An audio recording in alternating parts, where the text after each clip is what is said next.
주일 예배 나오신 여러분을 환영하고 축복합니다. 나오신 분들 중에 어떤 분은 제가 예배드리기 전에 살짝 좀 불편했던 그것이 좀 해소가 되고 제 기분이 더 이제 좋게 되는 하여튼 그런 이제 상황도 있었습니다. 얘기 드리긴 좀 못하고 하여튼 속으로 좀 예배 전에 이런저런 생각을 했던 게 있는데 오히려 더 이제 좋은 모습으로 이렇게 나오셔서 하여튼 더 감사한 마음이 있습니다. 예배에 대한 부분, 이제 말라기를 이제 우리가 이제 계속 지난주부터 이제 보고 있는데 말라기는 이제 예배에 대한 부분, 다시 회복에 대한 것, 부흥에 대한 이런 것들이 있는 주제가 말라기예요. 가장 중요한 이 예배거든요. 그래서 이제 학계 말씀을 이제 보면서 우리가 우선순위를 정하자라는 것을 본 거고, 그 다음에 이제 말라기 말씀을 이제 해서 이제 같이 묵상하고 있습니다. 예배에 대한 부분들 우리가 잘 좀 생각하면서 예배드렸으면 좋겠습니다. 우리나라가 이제 잘 사는 나라가 되었습니다. 정말 잘 살죠. 경제적으로도 세계 10위권에 들어갈 만큼 잘 사고, 군사적으로도 우리나라 군사력이 꽤 세다고 해요. 힘이 뭐라고 해야 되나, 무력이 강하다고도 이야기를 해요. 근데 우리가 제법 잘 살기도 하고 힘도 있는 나라인데 우리 주변에는 우리보다 더 잘 사는 나라들이 좀 주비하죠. 우리가 한 10위권인데 그 위 상위권에 있는 나라가 중국, 일본 있고, 가까이 붙어 있는 멀지만 가까운 나라 미국도 있고, 러시아도 있고. 그러고 보면 우리가 유럽 한가운데 딱 떨어뜨려 놔도 큰 소리 칠 만한 나라인데 이제 우리 주변에는 이제 국제 정세적으로도 참 많이 이제 좀 주변에 강대국들이 있는 것을 보게 됩니다. 그러니까 이제 이런 주변 강대국들을 보면서 우리가 어떤 정책을 펴야 될까? 외교적으로 어떻게 해야 될까? 그것이 이제 정부마다 약간 기조가 다르기도 하고, 또 정권에 들어설 때마다 어떻게 이제 그 나라들을 대하는 것이 옳으냐 또 맞냐라는 말들도 이제 하게 됩니다. 우리의 전통적인 우방이고 동맹국은 어디죠? 미국이죠. 우리 오랫동안 함께 했던 나라이고 이제 한 나라인데, 근데 또 이제 경제적으로는 우리가 어느 나라에 좀 많이 의존한다고 해야 될까요? 수입, 수출 같은 경우 그렇다 그러죠. 중국이라고 얘기를 합니다. 그러니까 중국이랑 가까워져야 되냐, 아니면 미국이랑 가까워야 되냐, 적당히 이제 외교를 잘해야 하는 것이 좋냐, 여러 말들이 있어요. 한때는 중국을 그래서 대국이라고도 하고, 비판하는 사람들은 중국 몽골군이 높은 봉우리 했다고 막 비판하는 사람들도 물론 있었죠. 그럼 중국이랑 가까워져야 되냐, 아니면 계속해서 미국이랑 가까워져야 되냐, 아니면 일본이랑은 어떻게 해야 되냐. 일본도 우리 동맹국이에요. 미국이랑 같이 하고, 미국, 우리 일본, 우리나라랑 삼국이 오랫동안 동맹국이었던 관계. 그러니까 나름 가까운 관계이죠. 근데 이제 한미 간에 여러 가지 이제 이슈들 때문에 또 이것을 또 어떻게 해야 되냐, 이게 쉽지 않은 문제예요. 우리가 누가 뭐라 하지 못할 만큼 강력한 힘이 있으면 별로 문제될 게 없겠죠. 우리 행동에 따라 주변 나라들이 따라올 수밖에 없으니까. 근데 그렇지 않다 보니까 그 균형이 있게 좀 어떻게 외교를 하느냐, 그것도 중요하다라는 것을 우리가 보게 됩니다. 근데 오늘 본문의 말라기서에서도 이런 부분들에 대한 조금 얘기들이 좀 우리가 좀 이렇게 살펴볼 수 있고 좀 깨달아 볼 수 있는 부분이 있어요. 유다 백성들이 당시에 어땠나요? 포로로 귀환했죠. 그래서 성전을 지었습니다. 그게 이제 학계예요. 성전 짓는 것들. 근데 성전을 지은 다음에도 이 나라가 독립되지 못했던 거예요. 그러니까 지난주에 제가 처음에 말라기 설교하면서 그 얘기 했잖아요. 아직 시간이 지나가도 나라는 세워지지 않은, 그러니 하나님이 우리를 언제 사랑했냐고 막 이렇게 대드는 그런 게 이제 이 유다 백성들의 모습이었는데, 약소국이다 보니까 유다도 그럴 수밖에 없는 환경들이 있었어요. 왜냐하면 이스라엘도 주변에 강대국이 좀 많이 있었죠. 어쩌면 우리나라랑 지정학적으로 좀 비슷해요. 전통적으로 이스라엘 같은 경우는 이집트, 애굽이랑 가까웠죠. 우리나라가 이제 중국이랑 이제 오랫동안 이제 이렇게 조선시대는 중국이 4대하고 했잖아요. 그런 것처럼 그런 관계가 있고, 신흥 국가인 이제 아수르 같은 나라, 그런 나라들은 일본이라고 있을까요? 우리 그때 예전에 생각하면 미국 같은 나라, 바벨론, 그런 주변의 강대국들이 제비한 거예요. 그러니까 지금 이스라엘도 그렇게 망했잖아요. 바벨론 손에. 근데 바벨론도 메데 바사, 페르시아 제국에 망합니다. 페르시아 제국은 알렉산더, 헬라 제국 마게도냐에 의해서 망하죠. 알렉산더가 죽은 이후에 마게도냐도 네 지역으로 분할되어지고 그 이후에 또 어느 나라가 서게 되나요? 로마가 서게 돼요. 그동안 이스라엘은 뭐 어찌 보면 변변치 못하게 그냥 이제 금액을 이제 유지하고 있었던 것이 이제 유다라고 할 수 있어요. 그러다 보니까 어느 쪽에 좀 편을 들고 서야 되느냐라고 하는 문제가 이들에게도 현실적으로 있는 거예요. 사실 이들의 이 모습은 우리 예레미야 우리가 그 예전에 살펴봤을 때 예레미야에서도 참 나와요. 아까 있지만 그 유다는 기본적으로 어디랑 가깝게 애굽이에요. 근데 하나님은 애굽이 아니라 바벨론에게 붙고 항복하라고 얘기를 하거든요. 근데 이들이 뭐예요? 전통적으로 가까웠던 애굽 쪽으로 계속 붙는 거예요. 그러다 결국은 어떻게 되나요? 망했죠. 그렇죠? 그때도 근데 유다 입장에서는 이게 지금 그래도 이집트인데 아무리 좀 약해졌어도 그동안 오랫동안 자기 뜻대로 했던 뭐 그런 거예요. 명나라가 망하고 청나라가 할 때 그거 그랬잖아요. 우리 조선시대 때도 그래도 형님 나라 명나라인데 오랑캐죠 청나라 어떻게 우리가 무릎 꿇을 수 있냐. 그러다가 아주 그냥 굴욕을 당했죠. 유다도 어찌 보면 국제적인 상황에서는 그런 식으로 어쩌면 약소국의 그런 괴로움들 그런 것들이 그대로 드러났던 것이 당시에 이제 그 유다가 멸망하기 전에 그 모습이었다는가도 볼 수 있거든요. 그러니까 우리가 사실은 살 때 어떤가요? 우리 또한 마찬가지죠. 어느 편에 쓰고 누구랑 가깝게 있어야 우리에게 더 나을까라고 하는 생각을 하는 거예요. 우리 개그맨들 중에서 유명한 그 유재석이라고 하는 MC가 있죠.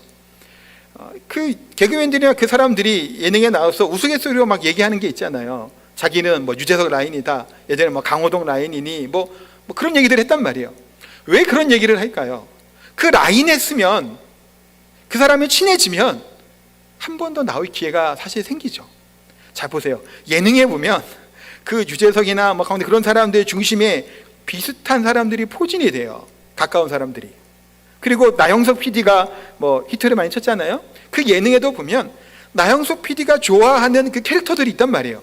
그 사람들이 시즌 1, 2 새로운 포맷으로 뭔가가 나와도 나오죠. 그런 사람들이. 그러니까 그쪽으로 좀 이렇게 붙으면 그러면 이제 좀 잘 피할 것 같고 성공할 것 같다는 생각을 하게 되는 겁니다. 보통 이제 많은 사람들이 그런 거예요. 우리가 직장 상사 중에서 누구에게 좀 가까이 하면 좋을 것인가? 그런 생각들을 하게 되죠. 누구에게 더 잘 보이면 좋을 것인가? 그런 마음들을 갖게 됩니다. 근데 자신의 모든 앞으로의 일들과 민족의 미래가 오직 하나님 손에 달려있다라고 생각하는 사람들은 어떻게 주를 잘 될 것인가를 고민하고 노력하는 것이 아니라 더 간절한 마음으로 하나님께 예배하고 기도하는 자가 그와 같은 자다라는 겁니다. 그렇지 못한 자들은 그 우선순위가 글로 갈 수밖에 없음을 보게 돼요. 오늘 본문에 그래서 하나님께 예배 드리는 것이 얼마나 중요하냐 그거에 대해서 말씀하고 있어요. 형식적인 예배를 드리고 있는 것은 이렇게 표현할 수 있겠죠.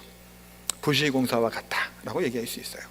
우리나라 이제 부실공사나 그런 어려움들이 있었던 적이 몇 번 있었죠.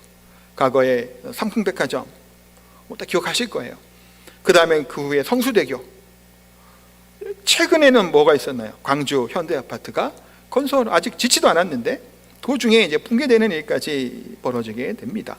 그런 걸 볼 때 얼마나 기초와 그런 것들을 잘하고 부실공사를 하지 않아야 될지에 대해서 우리가 좀 알잖아요. 그런데 이렇게 건물을 짓는 것도 잘 지어야 되겠지만 더 중요한 게 뭘까요? 우리 영적인 부실공사가 더 문제라는 거예요.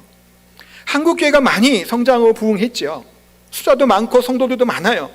교회들도 대형 교회들이 얼마나 많은가요? 외형적으로 볼 때 한국교회가 크게 성장을 하고 교인 수도 많아졌는데 실제로 하나님과 친밀하게 긴밀하게 교제하는 관계가 된 성도들이 얼마나 있냐라고 물어보면 얼마나 될까요? 그렇게 온전하게 형식적이지 않는 또 무의미한 예배를 수없이 드리고 있는 것이 어찌 보면 지금 우리들의 현실이 아닌가라는 생각들을 또 해보게 됩니다. 말씀을 제대로 듣지 못하고 갈등과 답답함이 있죠. 온전한 예배를 드리지 못할 때 그런 일들이 일어나게 돼요. 그럴 때 무슨 일이 벌어지게 될까요? 교회 내부적으로는 분열이 생겨요. 다툼이 생기는 겁니다. 문제가 있기, 그 예배의 문제가 어쩌면 말씀의 문제예요. 온전히 하나님께 나가지 못하기 때문이에요. 외부적으로도 사이에 어려움들이나 변화가 일어나게 될 때 갈팡질팡하고 우왕좌왕하는 거예요. 어떻게 대처할지도 모르는 그런 성도들의 모습들을 우리가 발견하게 됩니다. 그러기에 우리가 오늘 본문을 통해서 하나님이 어떤 예배를 기뻐 받으시지, 그래서 먼저 볼 것은 하나님이 받지 않으시는 예배가 무엇인지를 오늘 말라기 말씀을 통해서 한번 보려고 합니다. 자, 하나님은 제사장들아 라고 하면서 얘기를 하시는 거예요. 제사장 얘기만은 아니죠. 유다 백성들 전체를 얘기하는 건데, 자신을 멸시하고 자신의 이름을 공경하지 않았다, 두려워하지 아니하였다라고 말씀을 6절에 하시죠. 근데 이들이 뭐라고 대답하죠? 6절 한번 읽어볼까요? 내 이름을 멸시하는 제사장들아, 나 만군의 여호와가 너희에게 이르기를 아들은 그 아버지를, 종은 그 주인을 공경하다니 내가 아버지일진데 나를 공경함이 어디 있느냐, 내가 주인일진데 나를 두려움이 어디 있느냐 하나, 너희는 이르기를 우리가 어떻게 주의 이름을 멸시하였나이까. 언제 하나님의 이름을 멸시하고 언제 우리가 공경 안 한 적이 언제 있었냐고, 그 얘기를 지금 따지듯이 얘기하는 겁니다. 하나님은 뭘 갖고 얘기하실까요? 그러니까 그게 7절이에요. 그 이어지는 게 뭘 갖고 얘기하죠? 예배예요. 제사 드리는 문제예요. 7절에 다시 한번 보겠습니다. 너희가 더러운 떡을 나의 단에 드리고도 말하기를 우리가 어떻게 주를 더럽게 하였나이까 하는도다. 뭐라고요? 더러운 떡을 하나님께 드렸다라는 거예요. 예배에 문제가 생긴 거예요. 제사에 문제가 생겼다라는 겁니다. 여기서 뭘 얘기하나요? 떡이에요. 떡을, 어떤 떡을 하는 게 뭘까요? 떡은 보통 두 가지를 보통 구약에 씁니다. 하나는 진설병이에요. 성소에 항상 이게 진열해 놓고 있는 떡을 하나가 얘기할 수 있고, 또 다른 하나는 감사의 의미로 드리는 소제를 드려. 그래서 이제 곡식, 떡으로 하나님께 예배를 드리거든요. 근데 진설병 같은 경우는 내 알을 하나님께 드린다고 하는 의미를 갖고 있는 것이 진설병이에요. 거룩한 떡이거든요. 진설병, 성전 안에 있기 때문에. 그렇기 때문에 내가 하나님 앞에 거룩하게 그렇게 살기를 다짐하고, 하나님 또한 나의 하나님이 되셔서 나의 삶을 거룩하게 인도해 주실 것을, 복을 주실 것을 약속의 의미를 갖는 것이 진설병이에요. 또한 소제는 추수할 때나 또 감사할 때 하나님께 드리는 예물이거든요. 첫 예배를 하나님께 드리는 제사이기도 해요. 그것을 하나님께 드림으로 하나님께 감사하는 것이 바로 소제로 하나님께 드리는 거예요. 그런데 이 떡이 어떻게 됐다는 거예요? 더러운 떡을 드렸다는 거예요. 왜 더럽다고 왜 하나님 하셨을까? 땅에 떨어져서 흙이 묻어서 더러운 걸까요? 그런 불결한 의미를 얘기하는 것만이 아니죠. 떡을 만드는 재료, 그 재료에 문제가 있는 겁니다. 뭘 가지고 하나님께 소재로 드려야 될까요? 처음 곡식으로 가장 좋은 것으로 하나님께 만들어서 떡해서 드리는 거예요. 그런데 상에서 곰팡이 나는, 아니면 냄새나는 오래된 묵은 쌀을 가지고 그걸 떡을 만들어서 하나님께 드린다라고 그것은 예배를 드리는 거예요. 제사를 드렸던 겁니다. 그럼 이 떡에 대해서 하나님은 더러운 떡이라고 하는 거예요. 못 받으실 만한 떡이라는 겁니다. 떡뿐이 아니죠. 짐승에 대한 얘기도 또 얘기를 해요. 8절이에요. 제가 볼게요. 만군의 여호와가 이르노라, 너희가 눈먼 희생물을 바치는 것이 어찌 악하지 아니하며 저는 것 병든 것에 드린 것이 어찌 악하지 아니하냐. 뭐라고요? 눈먼 것, 저는 것, 병든 것, 이걸 내게 가지고 오는데 내가 이것을 기뻐 받겠냐라는 거예요. 너희 총독에게 줘봐라. 그 총독이 기뻐 받겠느냐라는 거예요. 그러니까 이스라엘 백성들이 제사를 안 지냈던 것이 아니에요. 제사 때마다, 절기 때마다 잘 제사는 드린 거예요. 겉으로 볼 때는 뭐 한 거예요? 빠짐없이 예배 드린 거예요. 우리로 따지면 주일 성도 잘하는 거예요. 새벽에도 막 나오고 막 수요일에도 나오는 거예요. 빠짐없이 잘 나오는 거예요. 그런데 그 안을 보니까 뭐로 만든 걸 드렸다고요? 더러운 것, 저는 것, 눈먼 것, 하나님이 받으시 없는 것을 드렸다는 겁니다. 하나님께 바친 예물, 이런 걸 드려서는 안 되죠. 하나님은 율법에 정확히 규정하고 있어요. 흠 없는 것을 하나님께 드리는 거예요. 근데 이들은 그렇지 않았다는 겁니다. 왜 이렇게 제사가 변질되었을까요? 왜 이런 엉터리 예물을 가지고 하나님께 나와서 제사를 드렸을까요? 우리가 생각하고 있는 것이 몇 개 있죠. 그 중에 하나는 뭘까요? 떡을이나 뭐 이 제물 같은 경우 특히 동물 짐승을 가지고 오면 이거 어떻게 제사를 드릴까요? 가지고 와서 불에 태우는 거예요. 그럼 이 태운 거는 어차피 못 먹잖아요. 하나님이 잡수시는 것도 아니고, 그렇죠? 어차피 태워 없앨 거. 싱싱하고 좋은 놈으로, 값어치 있는 놈을 가져오기보다는 그냥 더럽고 좀 오래되고 좀 하기 못한 거 그냥 가지고 와서 어차피 태울 거, 그런 마음도 이들에게는 있었을 겁니다. 근데 그거보다 더 중요한 것들 중 한 가지가 있어요. 뭐냐 하면, 총독에게 바치는 것은 뭘 줬을까요? 좋은 걸 준 거예요. 더 귀한 걸 준 거예요. 그러니 하나님이 모든 주권을 가지고 있는 분으로 본 것이 아니라 이 이방 총독이 자신의 생사를 다 주관하고 어떻게 할 수 있는 사람이라는 사실을 그렇게 생각을 하고 그렇게 나타나는 것이 이 제사의 모습, 예배의 모습이었다는 겁니다. 제사라고 하는 게 뭘까요? 하나님이신, 거룩하신 하나님 앞에 나아갈 수 있는 방법이죠.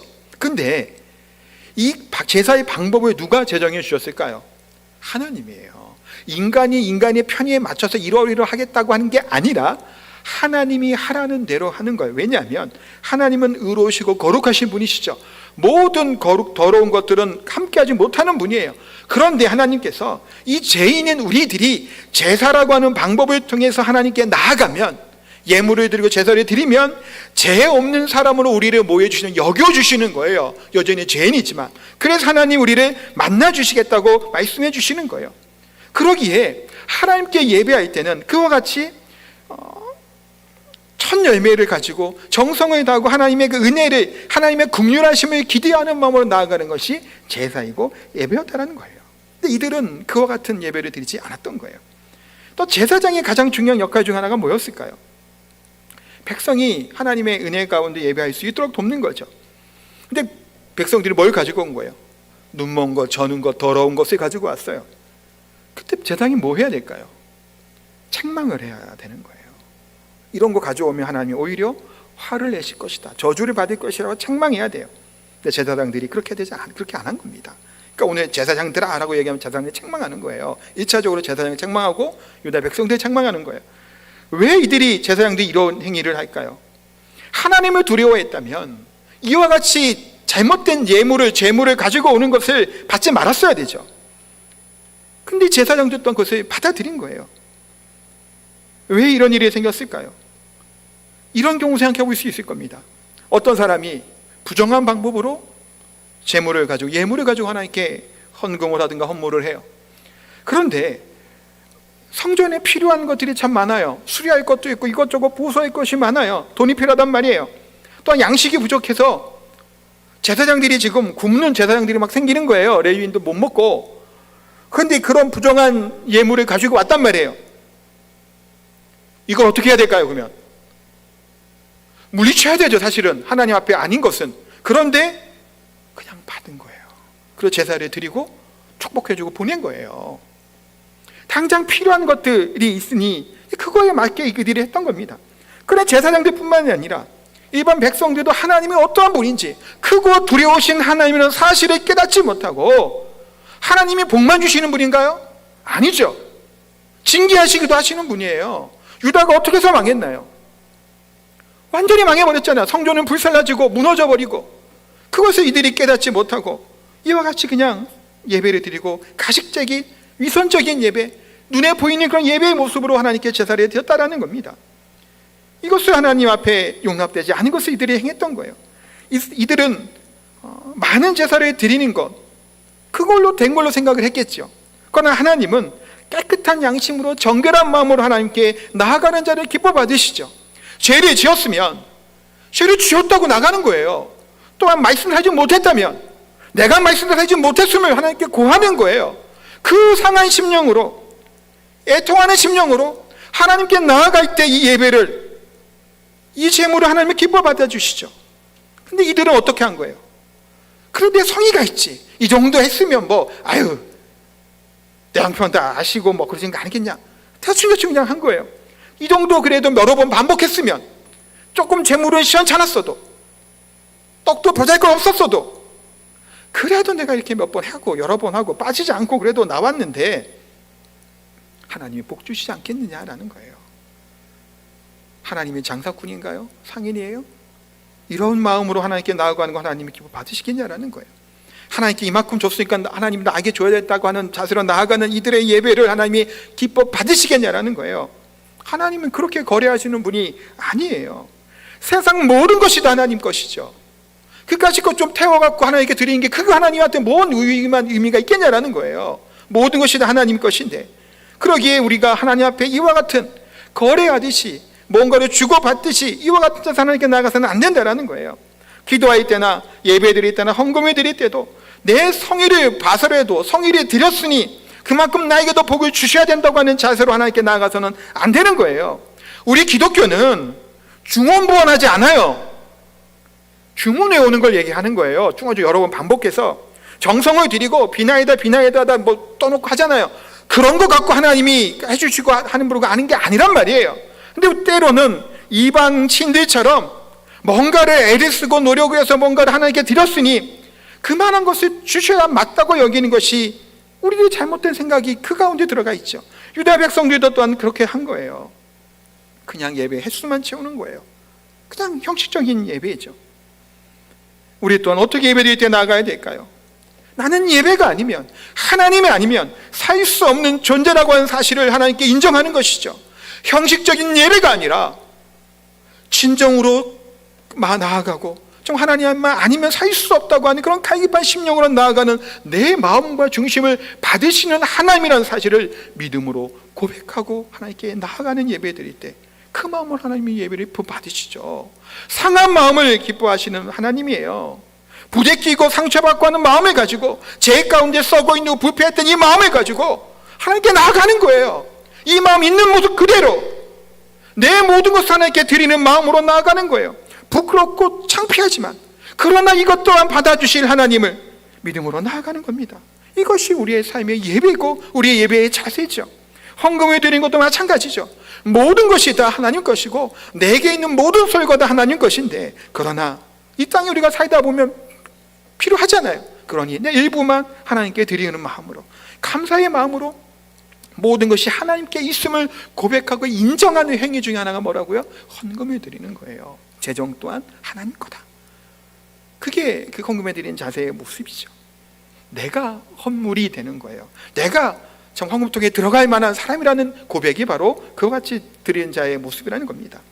그와 마찬가지로 우리도 하나님께 시간을 드리고 물질을 드릴 때 하나님께 모든 것이 있음을, 하나님이 해결할 수 있는 분임을 고백하고 하나님께 나아가야 될 줄 믿습니다. 근데 유다 백성들이, 제사장들이 하나님보다 이방 총독을 더 두려워하고 그에게 잘 보이려고 했던 이유, 여기서 이방 총독은 근데 너희 총독이라고 얘기를 하는데, 이 총독이 우리가 학개서에 보통 이제 초기에 그 성전을 건축할 때 그 총독이 누구였죠? 스룹바벨이에요. 그래서 스룹바벨 성전이라고도 하거든요. 그 두 번째 성전을 지을 때. 그리고 나서 우리가 성벽을 건축하고 할 때는 누가 총독으로 오죠? 느헤미야. 이거 다 제가 설계했던 거죠. 느헤미야가 총독으로 오잖아요. 그 부임을 받아서. 근데 그 두 명 총독을 이야기하는 게 아니에요. 여기는 이 두 명 총독이 너 받고 안 했단 말이에요. 느헤미야도 성벽할 때 자기 받을 거 안 받고 막 같이 전심으로 이걸 해 나갔어요. 이 두 명의 총독을 이야기하는 게 아니에요. 그 이후에 이방인 총독이 부임을 한 게 아니에요. 왜냐하면 기한이 있으면 또 떠났으니까 되돌아가야 됐단 말이에요. 느헤미야도 이제 기한을 정하고 온 거잖아요. 성벽을 건축했으니까 이제 되돌아가는 거예요. 왕 수임 맡은 간원장에 갔단 말이에요. 그 이후에 누굴 보냈을까요? 또 다른 총독을 보낸 거예요.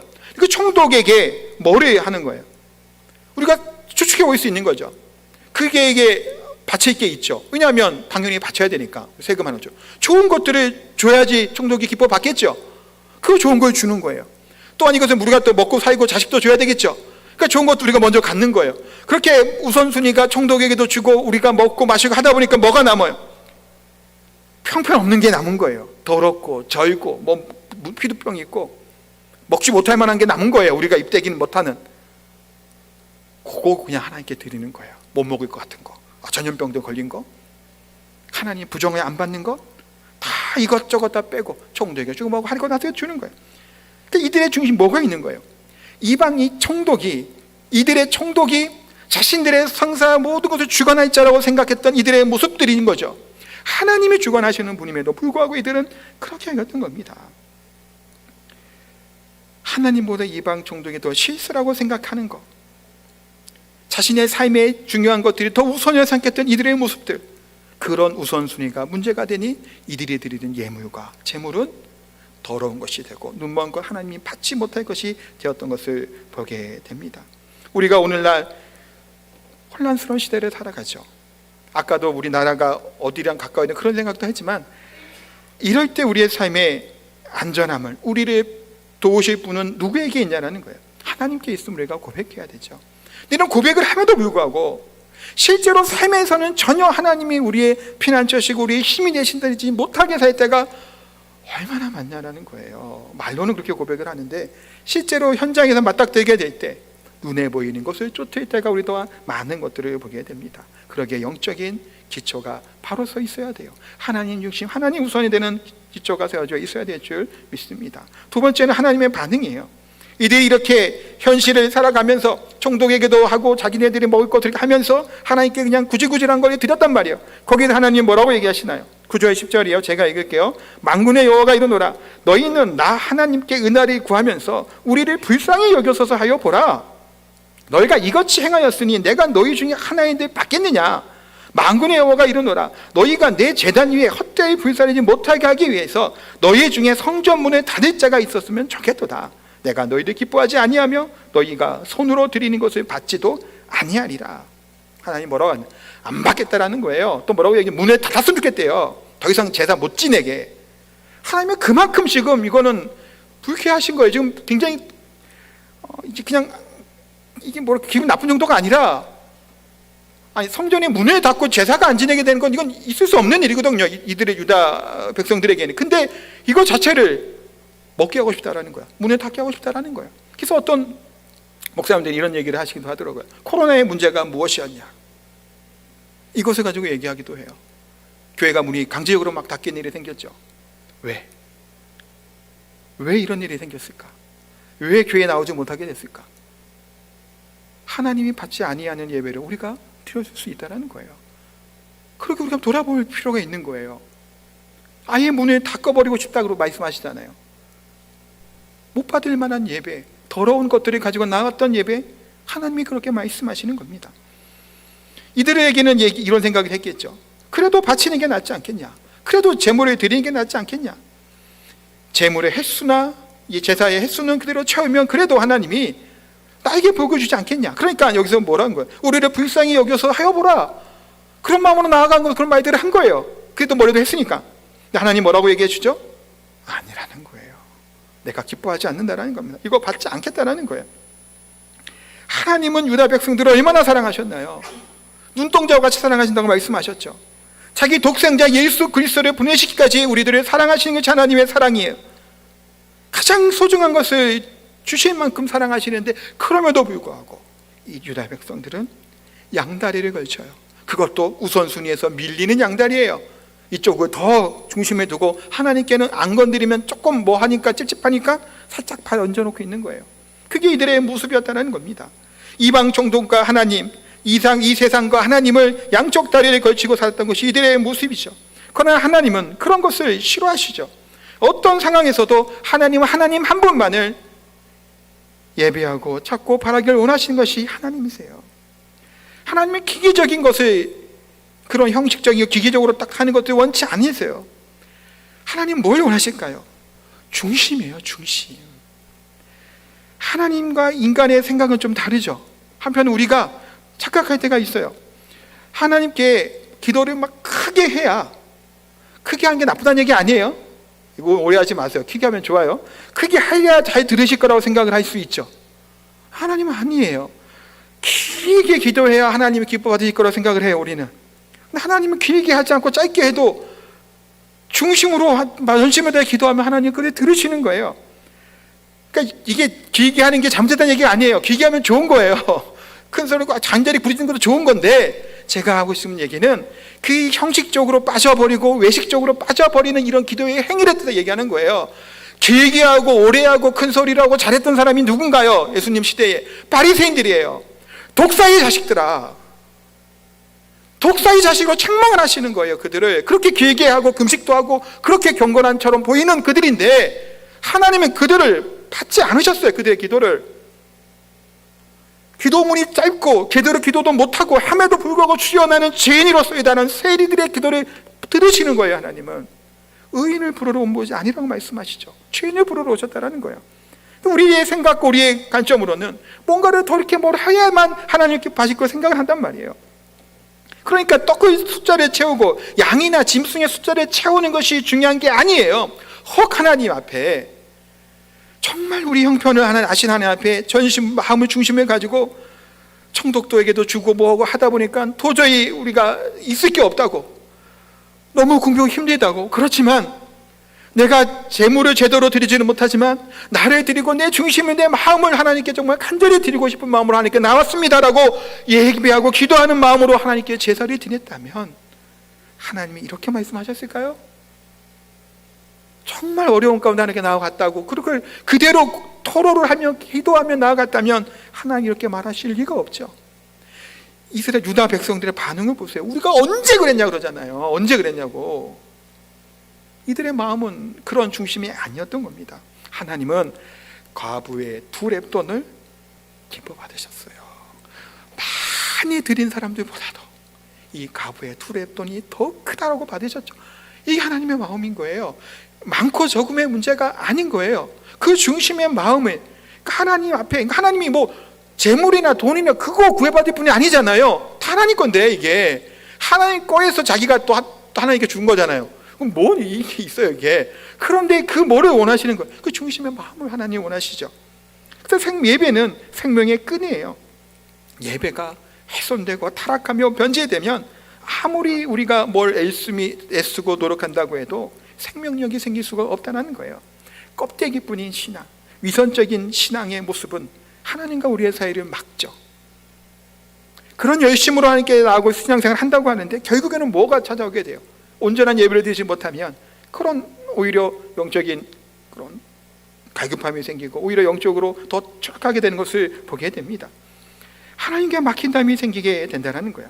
하나님과의 관계를 회복하기 위해서는 온전한 예배를 하나님께 드릴 수 있어야 돼요. 또한 무엇보다 중요한 것은 그러기에는 하나님의 말씀을 읽고 묵상하고 연구하는 것들이 우리 가운데 있어야 됩니다.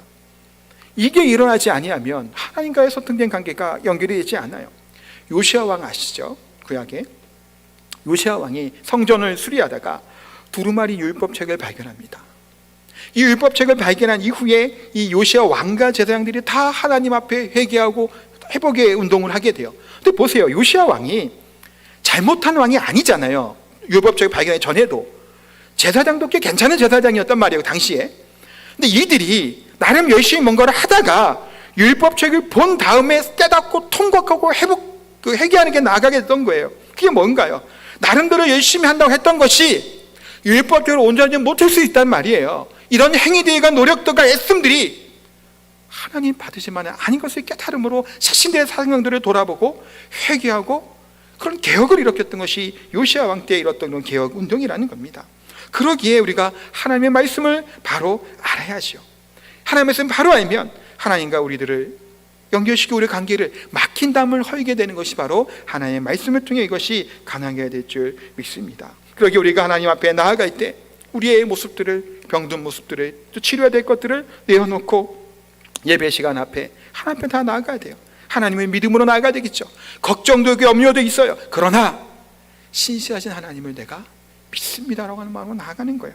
염려할 것들이 있는 것 분명히 있습니다. 그러나 내가 하나님을 신뢰하기 때문에 이 풍랑이 몰아오는 그 순간에도 예수님이 제자들과 함께 있는 것처럼 나와 함께 하시기에 이 풍랑이 몰아치고 비바람이 몰아칠지라도 나는 염려하고 두려워하지 아니하고 평안한 마음으로 하나님께 예배합니다.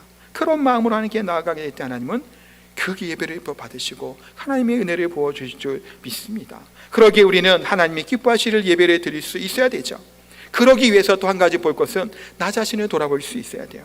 12절 13절의 말씀이에요. 제가 한번 읽겠습니다. 그러나 너희가 말하기를 여호와의 식탁은 더러워졌고 그 위에 있는 과일 곧 먹을 것은 경멸히 여길 것이라여 내 이름을 더럽혀졌다. 13절에 만군의 여호와가 이르노라 너희가 또 말하기를 이 일이 얼마나 번거로운고 코웃음 치며 훔친 물고가 저는 것 병든 것을 가져왔느니라. 내가 받겠느냐? 여호와의 말이냐. 하나님을 더욱 아프게 하는 게 뭔가요? 이들의 이 말들이에요. 왜 이 누구에게 이 말을 하는 건가요? 제사장이 한 말이 아니죠. 자기네끼리 얘기하든가 속으로 중얼거렸을 거예요. 왜 이렇게 번거롭게 예배는 많은 거야? 귀찮네 진짜로. 이거 한장 하겠네. 이것도 안 할 수도 없고. 우로 따지면 그런 거예요. 때로는 그러잖아. 설교는 왜 이렇게 길어? 시간 봐도 아직도 시간 안 됐네. 막 다 시키잖아요.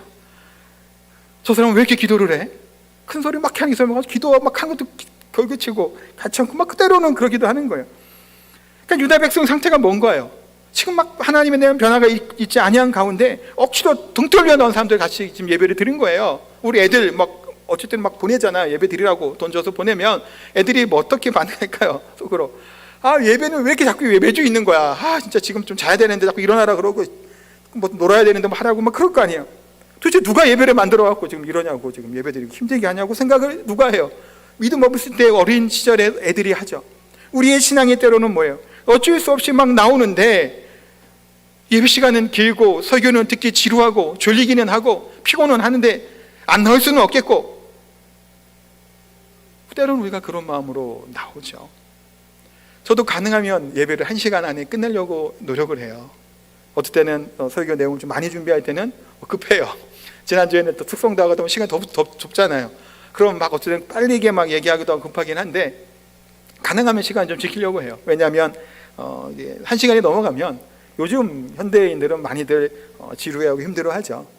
한편으로는 이제 설교자가 더 말씀을 잘 준비하고 정말 1시간, 2시간의 말씀을 해도 쏙쏙 귀에 들어오고 즐겁게 말씀을 잘 준비하면 좋겠습니다만 하여튼 쉽지가 않죠. 하여튼 그래도 우리가 들어야 되는 예배의 자세와 중심은 그렇다고 그런 자 나가면 안 돼. 근데 설교하는 저 또한 시간 막 지키려 너무 애를 써요. 그래서 어떤 분이 그러더라고요. 때로는 짧을 수도 있지 않냐, 일찍 끝나고. 때로는 좀 길게 할 수 있지 않겠냐, 좀 자유롭게 하시면 좋겠다고 어떤 분이 얘기하시는 분도 있었거든요.